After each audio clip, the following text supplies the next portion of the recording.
Welcome to the Mindfulness and Meditation Summit, a free online event where you'll receive heartfelt guidance from leaders in the mindfulness field to help you fortify and balance mind, body, and spirit. Share this powerful event with your friends and family, and come join us on Facebook at the Shift Network. And now your host, Deborah Tull. Welcome everyone, and I'm so happy for you to be here with us today. I am very excited to introduce our special guest today, Angel Acosta. Angel Acosta is a doctoral candidate in the Curriculum and Teaching Department at Teachers College, Columbia University. As an education consultant for the last decade, he has worked to bridge the fields of leadership, social justice, mindfulness, and youth development. And today we'll be exploring restorative and healing-centered education, supporting a paradigm shift. So welcome, Angel. Welcome. It's a pleasure to be here. I would love to begin by asking you to share a bit about your personal journey and how you came to be weaving together the fields of mindfulness, social justice, youth development, and leadership. Yes, indeed. It's been a journey so far. I do have to begin by thanking where I come from and who I come from. My parents, both Jose and Rosa, were both citizens of Dominican Republic, and were both raised by farmers. So I'm just one generation away from incredible agricultural workers. And also nurses. So in my family, in my gene pool, we have a long line of people who care for people and people who care for land. So I think some of that has been transmitted to me. And I was one of the first generation to grow up in New York City. My parents came to this country in the 80s, pursuing what many at the time were, considering the American dream of sorts. And through that process, the whole family came to New York, 8 of us in total, 6 children. And throughout that process, we had a beautiful lesson in what it means to grow up working poor and with dignity and integrity. And throughout that process, although I didn't get a chance to straighten my act up until later on in high school, I struggled a lot in education. I moved about we moved 10 different times and across 3 boroughs. I went to 5 different schools. So by the time I was in high school, I really didn't like school. So it wasn't until I received some really strong mentorship that I ended up pursuing a higher education and going to college, being the first in the family to go to college. And through that process was where I fell in love with people. And I studied anthropology.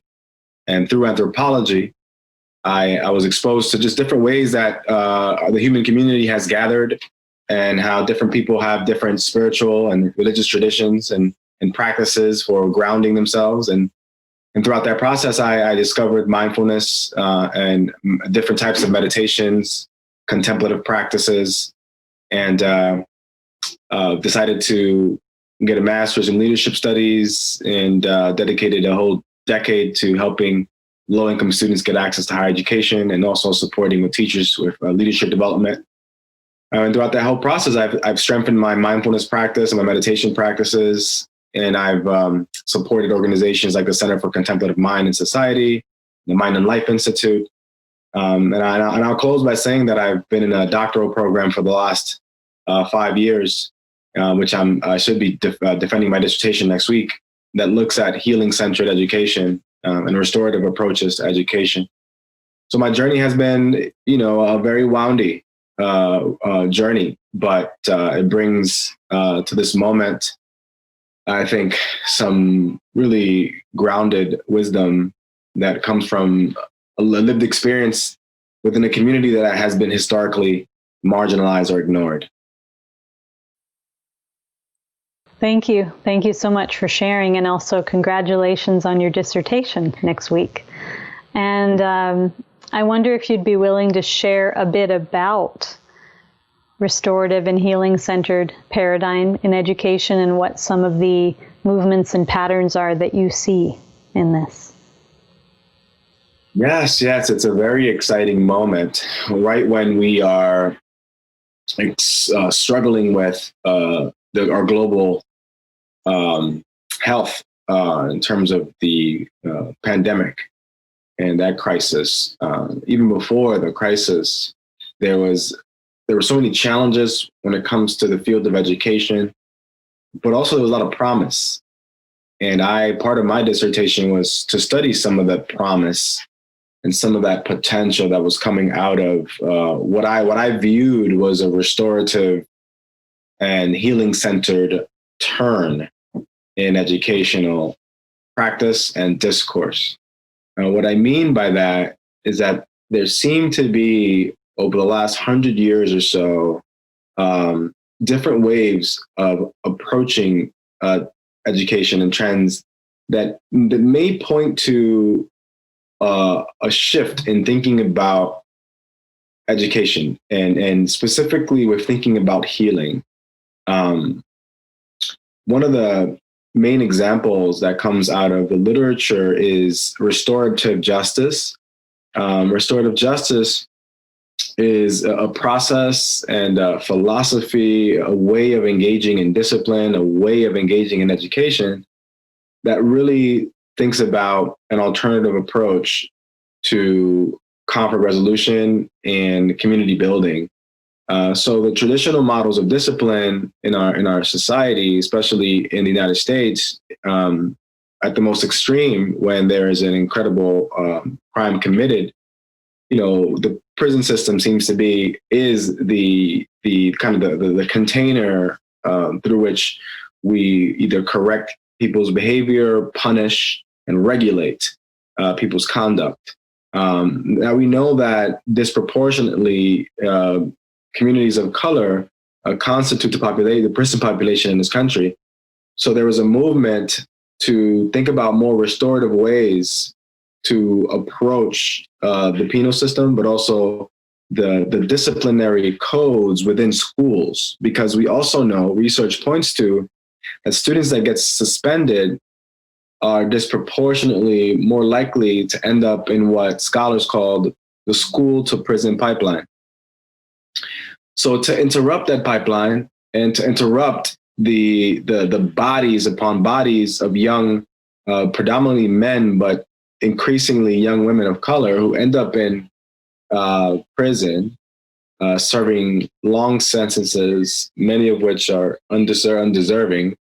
Restorative justice rose as a paradigm to curb the suspensions, the detention rates that were happening in schools. So instead of removing a child from the community, essentially exiling them, you would put the child at the center of the community and have any folks who were a victim of or parts of the infraction or the incident that occurred, and there was a conference, a restorative circle to kind of have conversation. And many studies show that work kept students in schools and kept communities intact. So restorative justice being one of the movements in education that kind of hints to this restorative and healing-centered turn. You also have the rise of the mindfulness movement, and tracing that mindfulness movement from all the way back with some of the kind of Asian immigrants that came in the West Coast and established their Buddhist temples. And then later on, there was a spike with some of the folks that left during the Cultural Revolution in the 70s and late 60s and went to India and went to East Asia and came back.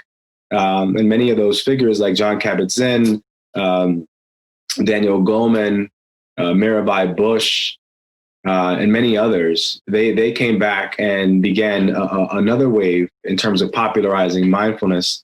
And this summit is really part of that movement. And then you also see mindfulness now penetrating the public school system and school systems in general with different kinds of curricula that support students with just finding a little bit more sense of well-being, more awareness, and more presence. Because we know that now, with all the technology that our children are exposed to, their minds oftentimes tend to be a little scattered. Their attention sometimes is split. So I think that in the education sector, mindfulness has really latched on, and there's a relationship between the growth of mindfulness and education with the growth of social emotional learning, and then the rise of that kind of subfield. So developing students' sense of compassion, their ability to empathize, their ability to articulate their emotions, and to understand kind of group dynamics and naming and labeling their own emotions. So SEL, social emotional learning, and mindfulness and education are two other examples. And then even there, you have trauma sensitive teaching. And trauma sensitive teaching is another interesting movement within this larger paradigm, because we know that, based on some of the research that has been popularized by the current Surgeon General of California, Dr. Burkine, her book, The Deepest Well, Healing Adverse Childhood Experiences, wonderful text itself, but also part of this larger scholarship addressing adverse childhood experiences and how many children experience adverse experiences. And when those experiences accumulate, and over time, they actually end up impacting with the incidence of chronic diseases and other issues. So the being mindful of children's traumatic experiences and trying to create learning environments that are sensitive to those experiences, especially some of the children that are in communities that have a long legacy of structural inequality. In this case, for example, many communities of color, many poor white communities in Appalachia and other areas throughout the country have experienced a lot of disinvestment, constant gentrification, school funding formulas that end up limiting some of the resources that schools are able to use in terms of hiring and bringing in high quality resources. So what that does, it magnifies the trauma that some of the kids end up coming into the classroom with. And teachers are now needing to teach. And there's been this overemphasis on discipline and classroom management, because the behavior of students sometimes is a bit challenging for teachers. So that the logic has been to infuse instruction with trauma-sensitive approaches to teaching. Now we know that our children are not just their trauma. Our children are not just traumatic beings; they are beings. And so the trauma-sensitive movement has been very useful and very great in terms of allowing us to focus on that. But there's been a broader look now called healing-centered engagement. And Dr. Sean Ginwright talks about that work, that not looking at just kids as having stress, but looking at the conditions that produce the stress in the first place. And because it takes the focus on the student and really places it on the environment and allows us to really think about the conditions that are in place. So those are just some of the kind of movements. There are others. You could talk about holistic education, the Waldorf and Montessori, and all those schools. They laid the foundation for thinking about holistic education. But those are kind of the general kind of little stars in this constellation. And I would want to add one last piece, which is the most important piece, is that a lot of the restorative and healing-centered education that we see now, you see hints of this in indigenous practices, and in other communities that have been doing this work for millennia. But specifically, if you look at in Canada and in the United States, with how we have historically treated indigenous communities, in indigenous communities responding to colonial rule, in terms of how they tried to preserve their psychic and their cultural well-being in that preservation, in the practices that came out of that and were sustained through that, you kind of see the healing-centered and restorative turn really take shape. So just those are some things to keep in mind as we think about this broader movement that I think is necessary now, especially as we turn to find more equilibrium with our planet as a whole, as we try to consume less, and as we try to really wrestle with our carrying capacity and bring some more harmony into our collective well-being as a planet.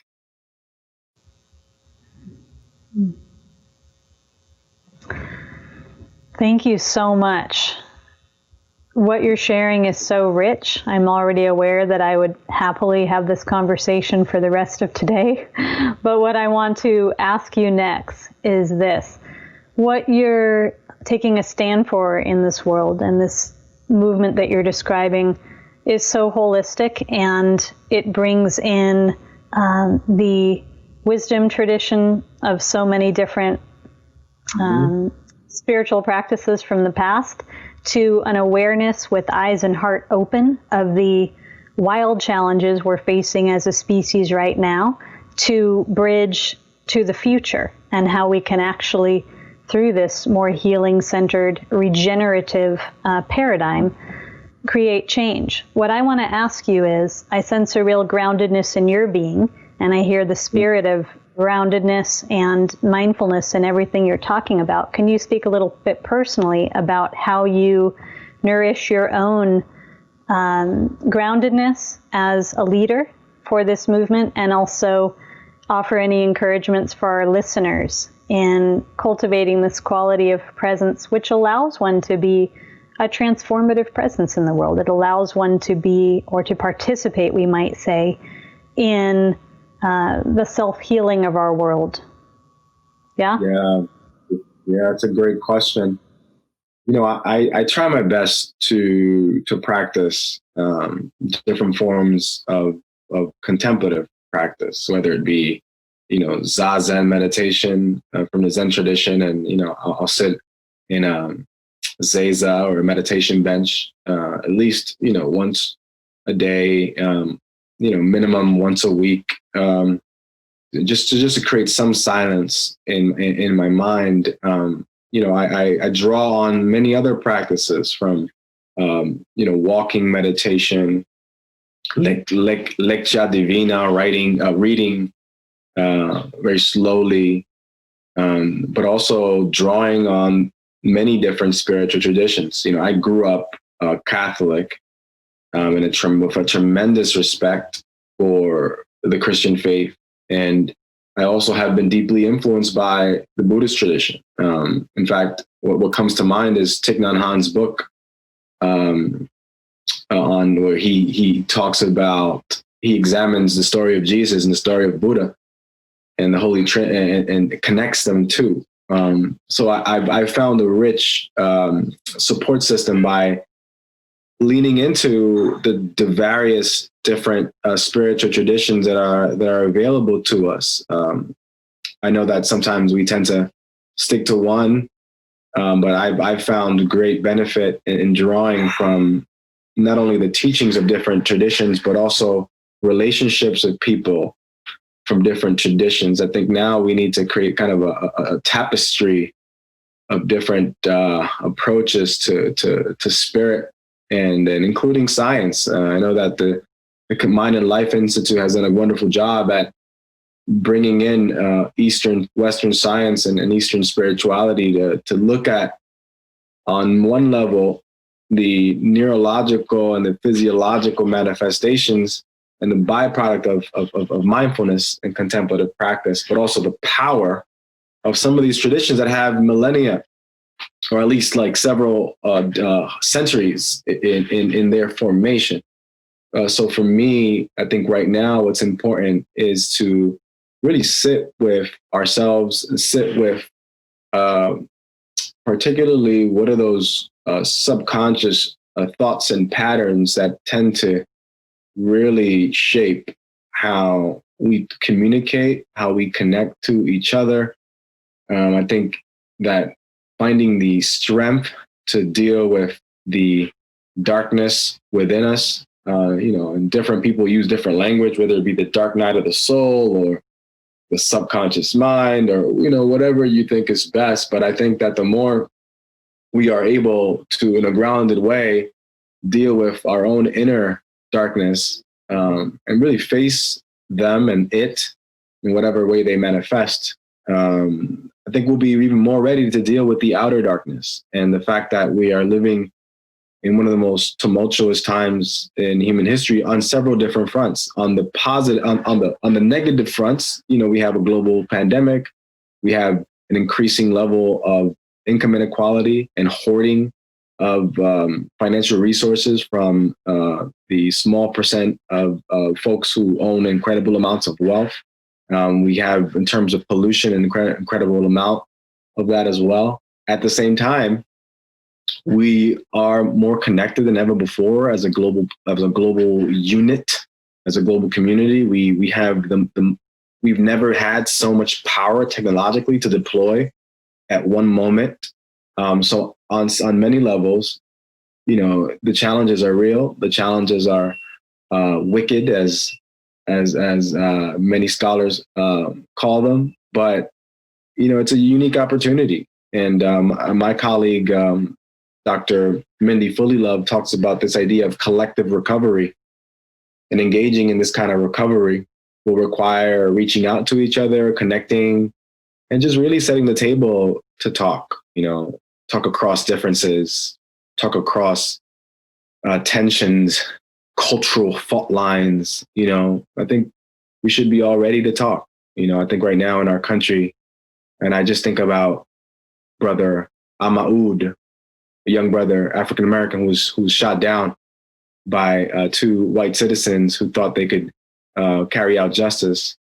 But in a way, part of my mindfulness practice is to be able to sit with what is, and that is what is. And at the same time, think about the hearts and minds of those two individuals who carry that out, and what are the conditions? What were the conditions in place for them to exercise that will of theirs in that context, and then sending them compassion, and then hoping that we can transcend and find common ground as we enter a whole new phase in our country, where we need to elect a new leader to lead this beautiful country. Mm-hmm. Thank you. I would love to hear you share a little bit more about this being willing to talk, being ready to talk across lines and differences, just acknowledging that this is a moment when, yes, as you said, we are living in tumultuous times. And it's a moment when there's so much divisiveness and reactivity, and people going into the lens of othering one another instead of knowing how to show up and bridge. So I'd love to hear you talk about any encouragement for our listeners for how to access more willingness to drop reactivity and talk across lines, and also perhaps to hear about how you as a change agent have worked with your own anger and pain, sadness and grief for the state of things as you've taken a stand for change. Yeah, great question. I'll just, since we're in a mindfulness and meditation summit, it's important to call out that historically, one of the tensions in the mindfulness community is that there has been this escape from reality on some levels. And that's what was one of the tensions between the mindfulness movement and many social justice oriented educators and activists. That on one level, we had folks engaging in beautiful practices, deep sitting, deep retreating, and deep experience of well-being. Yet a lot of that was somewhat divorced from a critique of, or and engagement with the social conditions at hand. And, it's a general statement that it's not true for everyone, because we know that out of the mindfulness community, you also have engaged Buddhism, and the example of Thich Nhat Hanh being really engaged with what was happening in the Vietnam War. But to respond to your question and to connect it to mindfulness, I directly use my awareness and my mindfulness practice to lean closer to the cultural tension and the cultural fault lines that are unfolding before us. In this case, what you may be alluding to, and I'll be direct, it's like, how do we talk across cultural barriers and cultural bridges between communities of color and white folk, especially in the context of what just happened in Georgia. So for me, it's incredibly important that right now we do the self-work to be able to have difficult conversations, because as much as I'd love to think and to engage in a world that is beautiful and amazing, white supremacy is real, and the rise of the neo white supremacist movement is real. We saw in Charlottesville and in Virginia last year, and the protests that happened at University of Virginia, and the death of a few citizens at the hands of some of those folks. Like we are living in some really intense time, and I would suggest, for me personally, at one extreme, when it comes to folks who have really deep seated, in this case, racist beliefs or sexist beliefs, or any kind of extreme belief that someone else is subhuman or not worthy of certain parts, certain respects, it's very difficult to talk with those kind of communities. So at one extreme, that is just one reality. And at the same time, I personally would entertain a conversation with anyone who professed hate. Like, what would that mean? I'm open to that idea. And I think that it's hard to suggest this because on some levels, the hatred that some of those folks espouse, on the one hand, literally create the conditions for others to be marginalized and oppressed. And on the other hand, if I were to have a conversation with a community like that, I'm putting myself at risk on some levels, like psychologically, physically. But I think at the same time, it will require many of us to put our bodies on the line and to reach out and to have conversations. I think we're too fragmented right now. We're very fragmented, and we need to create the conditions to have these conversations. So even if in me and just saying this, and even if it generates some kind of frequency out there where we can talk, I would say it. I think we can talk. I think we can find, because the common denominator and the common goal is really sustaining life on this planet. I mean, come on.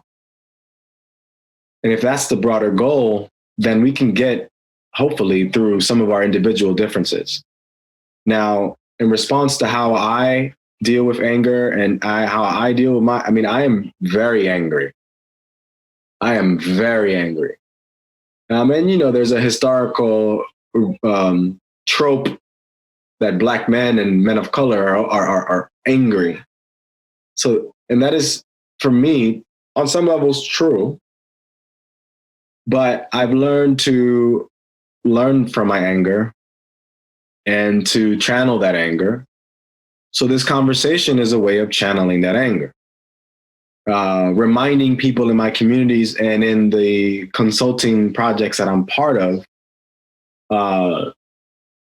to think deeper about the work they're doing, to be unapologetically present with people that I'm working with, those are some of the ways that I kind of work with my anger. And before that, I do a lot of sitting, and I try to trace where a lot of my angers or angry kind of internal archetypes, where they come from. And I've done enough work to know that growing up working poor created certain types of scarcity mentalities that tend to trigger my anger. I know that many of the ways that I have grown up and maybe have been in situations where I've been part of large communities, my voice was drowned out. So I understand how my anger can be triggered.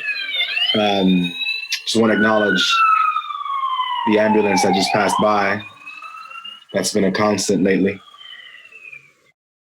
So just doing that self-work, what my colleague, Dr. Yolanda Silly Ruiz, calls an archeology of self. So literally excavating and looking at yourself and doing a dig of where are those sore spots? Where are those kind of moments of tension? And healing through them. I think sometimes we tend to suppress, sweep under the rug, or what scholars call spiritual bypassing. But I think it's in a gentle way. I think we can work through that anger and channel it in hopes for a better tomorrow. I really deeply appreciate what you've just shared, and want to pause and just appreciate that phrase, unapologetically present. I think there's a lot in that. And as you were talking about anger, I was just aware of my own experience and sense that if we're not feeling some degree of anger and absolute grief about the loss of living systems on our planet and the violence and inequity we see, we're numbed out. We're not here. So the process of allowing ourselves to be part of the natural feedback system of planet Earth and to feel this anger and grief and let it inform us. Yeah. And so you spoke about that so beautifully. And I'm curious to ask you, any agent of change needs to listen deeply to life and really see, where am I most called to serve? And I'm so inspired by your whole choice around getting a doctorate in education and focusing on youth and the future generations that we need to get this medicine to and get rid of some of these collective distortions for. So would you be willing to share a bit about your path of how you made that choice to pursue a doctorate in education? Yeah, thank you, Eden. I was already the first in the family to get a master's, and I had come from a big family. So I have 12 beautiful nephews and nieces. So part of that move was to really provide an example for my nephews and nieces to look at, and not just look at for the sake of looking at, but look through, because based on my years of working with young people, a lot of the most high potential students in communities with the least opportunities, many of the reasons why they either don't get into positions where there's social mobility or access to some other opportunities that are available is they don't have the information systems or the relationships to get that information, and some of that is tied to examples, role models, and sometimes it's just a missed conversation. So I wanted to provide an example in the family so that they can, if they wanted to, or if their kids wanted to, they can have a reference in the family to be able to pursue a terminal degree. On another level, I was fascinated with the question of thinking about mindfulness in education and social justice and critical pedagogy in education. I felt that those two areas of practice and praxis to be interesting. on the one hand, you had critical pedagogy and many other approaches to education that are infused with social justice or equity focus. And this beautiful language practices, many of which led to organizing, many of which stayed in the classroom and in classrooms to read, analyze, critique, and change many of the systems that are in place that reproduce oppression or marginalization. And on the other hand, mindfulness, you had beautiful practice community that was engaging in some really powerful restorative and healing modality that generated presence and well-being. And then so I was curious with that, what are the intersections of the mindfulness education and social justice education? And with that question, I decided to apply to doctoral program. So I applied to a few programs suggesting that I was interested in exploring this question. And curriculum and teaching, the curriculum and teaching department in Columbia welcomed me. And I thank Dr. Celia Euler for supporting me in my doctoral committee, and Dr. Yolanda Seeley Ruiz. And in those first couple of years, the push and the motivation was with not just answering that question, but living it as well. So finding my own practices, meeting people in different communities who were doing this work. And I noticed several things. I've noticed that teachers and educational practitioners were burning out. So there was incredible high burnout rates. I noticed that the wounds that came from experiencing not just poverty, not just sexism, not just racism, not just intransigence when it comes to LGBTQ identities, but that all those, the impact of discrimination, the impact of racially demeaning or insensitive comments called microaggressions, the collective impact of those moments created trauma and created wounding in classrooms, in school communities. So that kind of fed my fire in terms of really thinking about healing in the context of education. And knowing that there are many people doing that. So Dr. Sean Ginwright wrote a book called Hope and Healing in Urban Education. Wonderful text. And I began to learn about all this rich scholarship.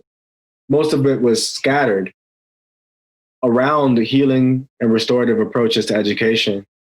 And I wanted to provide something to that field. And I hope that my dissertation contributes, even if just a little bit of a contour that shapes that canon. I hope that my work does that. I come to a close to this journey, and it's been beautiful. It's been torturous at moments, but it's been exhilarating in others. And I'm just so grateful.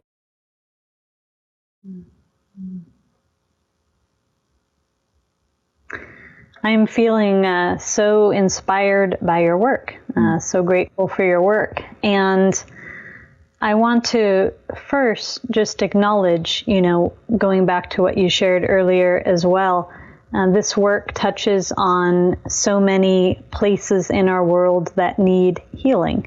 And you spoke of through addressing the education system, also addressing the stubborn and sick prison system model.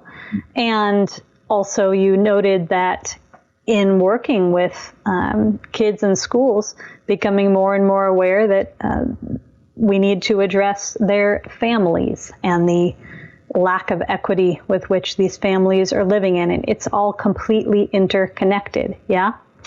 And so what I want to ask you is, I'll share that I grew up with a mom who worked in Skid Row, and she set out to start her first nonprofit to help kids in Skid Row, and then quickly realized no way to do that whatsoever without addressing the inequity that their parents are dealing with. So she became a housing activist. How have you seen, or what have you seen occur between some of this restorative healing-centered education system and a path for potential systemic change and impact on the families of the kids in the schools? That's a kind of big question, but it's something I'd love to hear you speak on. Yeah, and it's a very difficult question, but there are many examples of communities that are doing this work. I'll reference Dr. Sean Ginwright's book, Hope and Healing in Urban Education. It's a beautiful text. And in it, he really provides a series of case studies. So my response to that question would be checking out that book, because there are many case studies of different communities that have kind of instituted different healing approaches. So I'll give you an example. I'll give you two examples. One from that book, one from that I'm aware of directly. In the book, he explores this one young woman whose brother in the Bay Area in San Francisco, whose brother was shot or murdered, and she, I believe, ended up studying public health and noticed that around her neighborhood, around like a 25 to 30 mile radius, there was no real substantial mental health clinic in sight. Yet you move that same analysis over to the richer parts of the Bay Area, and there was a mental health or some kind of resource around that kind of support in sight within inches around within a block. So she began to ask the question, like, why are there such disproportionate distribution of health clinics that specifically support with mental health in our community?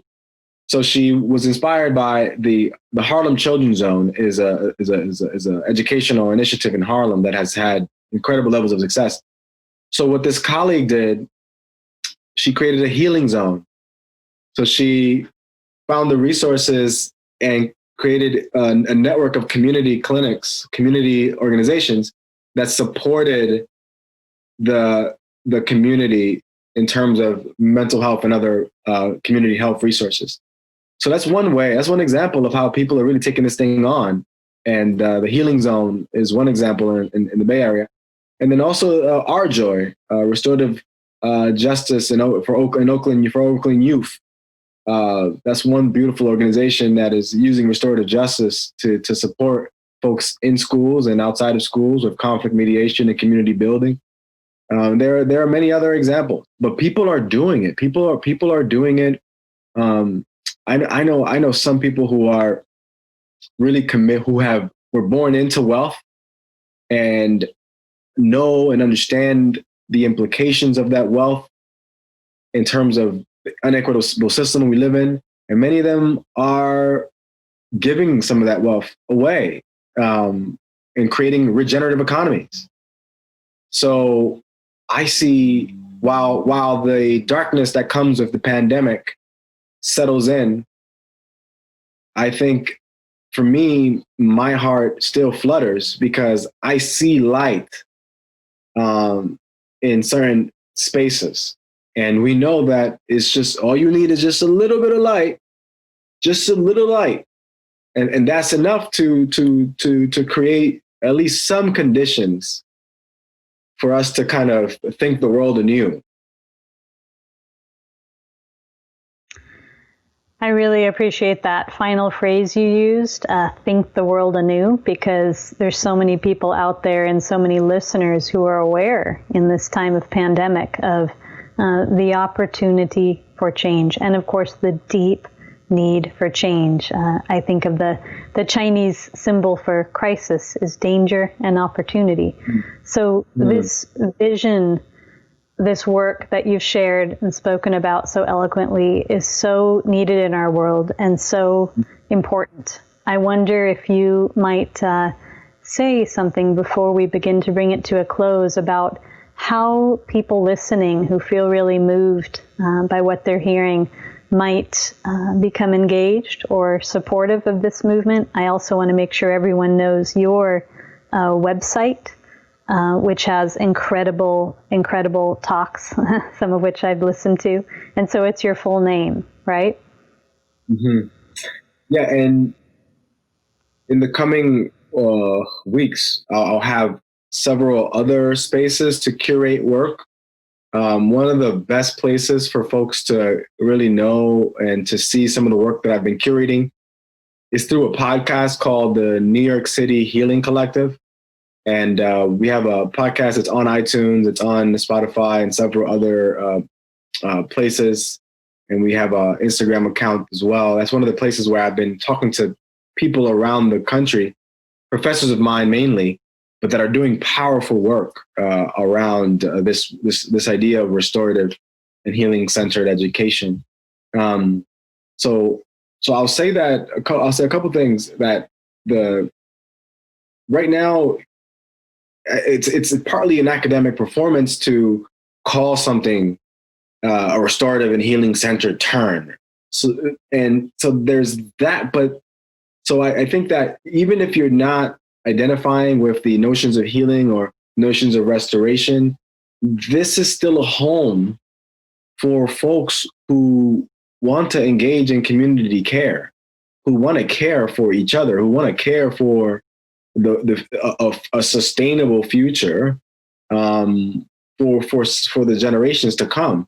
So I tried to kind of provide a little bit of language and a broad home for what I think is the most important thing that needs to be done across the next several decades if we are to really sustain life on Earth, which is restoration. And part of that restoration is healing. So I hope that in my language, I create enough of a big enough tent to allow anybody interested in community building, restoration of not just land, but also relations with people and between people in the broadest sense. And then specifically asking them what they can do in their own lines of work. And even if they're already doing work, can they ask themselves, how am I making this more restorative?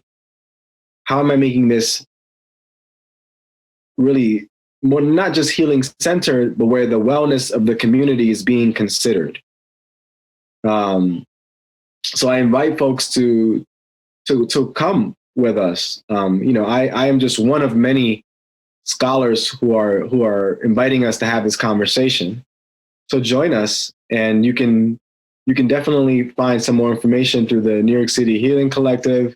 I have a kind of a writing column on Medium. You can find me there, and I hope that now that I'm done with my dissertation, I'll be able to create a little bit more spaces to broadcast my work, and I hope to do that. And I also hope to take care of myself, because the last 5 years have been a little brutal on my body. So in due time, I hope to be a more present voice in the community at large. Angel, thank you so much. This conversation has been invaluable. Thank you for your voice and your leadership and inspiration. And I certainly hope that that wish for personal restoration and more well-being and regeneration after a lot of hard work comes to you. Thank you for being here today, and thank you so much, everyone, for listening. Thank you. Take care. Thank you for joining the Mindfulness and Meditation Summit, brought to you by the Shift Network. To learn more, visit mindfulnessmeditationsummit.com.